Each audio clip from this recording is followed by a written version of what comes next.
নমস্কার, ট্র্যাডিশনাল ইনকারনেটের আরও একটা নতুন ভিডিওয় আপনাদের স্বাগত জানাই। আজ আমরা ইটাচনা রাজবাড়ির ব্যাপারে আপনাদের কিছু ইনফরমেশান দেব।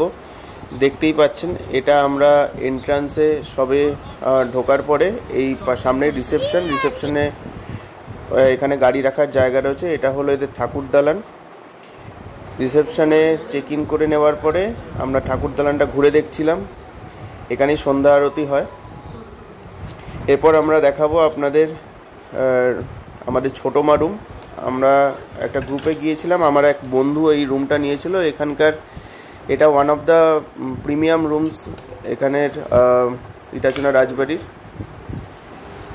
এটা ছোটোখাটো ঘর রয়েছে রুমে ঢোকার আগে, সিটিং এরিয়া, এবং এই ভেতরটা হলো এখানকার বেশ বড়। আমরা আরও কয়েকটা রুম আপনাদের দেখাবো, যার মাধ্যমে আপনি ডিসাইড করে নিতে পারবেন কোন রুমটা আপনি নেবেন। কারণ ওদের পোর্টালে একদমই সেভাবে কোনো ডিটেলস দেওয়া নেই রুমের, যাতে আপনি বুঝতে পারেন কোন রুমটা আপনার সিলেক্ট করা উচিত। এই রুমের মোস্ট ইন্টারেস্টিং পার্ট হলো এদের ওয়াশরুমটা। এটা হচ্ছে এদের ওয়াশরুম। এত বড় ওয়াশরুম যে মনে হবে এটাও একটা রুমের মতোই।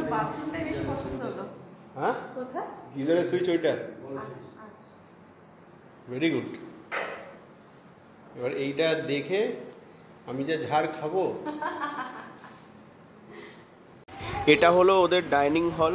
এখানে আরও একটা জিনিস আপনাদের বলে রাখি, যে বেসিক একটা ভেজ থালি ওরা প্রোভাইড করে। তারপরে কিন্তু খুব বেশি ননভেজ ডিশ আপনার অর্ডার করার প্রয়োজন পড়বে না, সেটা আপনারা দেখে শুনে অর্ডার করবেন। আমরা পাতুরির সাথে চিকেন মাটন অর্ডার করেছিলাম, সেটা অনেকটাই বেশি হয়ে গেছিলো। এই খাবারটা ছিল ওদের ব্রেকফাস্টে।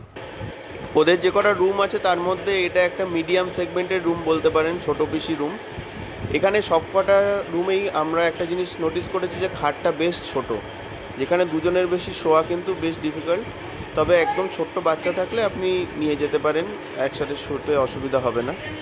এখানে এই রুমটায় আপনি দেখতে পাচ্ছেন আগের রুমের হিসেবে, ছোটো মা রুমের হিসেবে ওয়াশরুমটা যথেষ্টই ছোট, কিন্তু খুব একটা খারাপ নয়।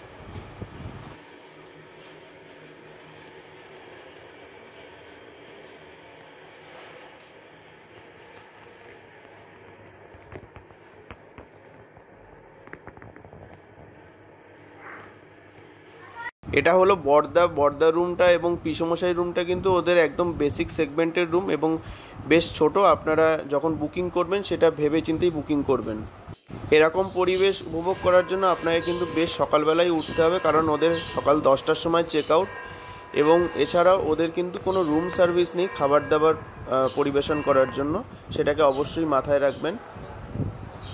তবে আমার একটা পার্সোনাল ওপিনিয়ন, এটা যতটা রাজবাড়ি হিসেবে তুলে ধরা হয়, এটা কিন্তু একটা জমিদার বাড়ি বলা যেতে পারে, বড় জমিদার বাড়ির একটা ভার্সান এটা, যেখানে একটা পোর্শন নিয়ে ওনারা এই বিজনেসটা করছেন।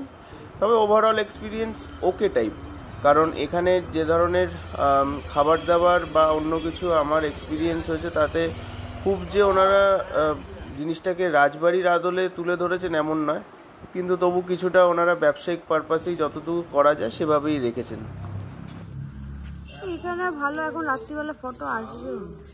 এটা খন্ডান স্টেশন থেকে একদমই কাছে, 2 কিলোমিটারের মধ্যে। তো আপনি গাড়ি না নিয়ে আসলেও এখানে কিন্তু আপনি টোটোয় করে চলে আসতে পারেন। ভিডিওটা ভালো লাগলে অবশ্যই একটা লাইক, কমেন্ট এবং আমাদের চ্যানেলটাকে অবশ্যই সাবস্ক্রাইব করবেন। ধন্যবাদ।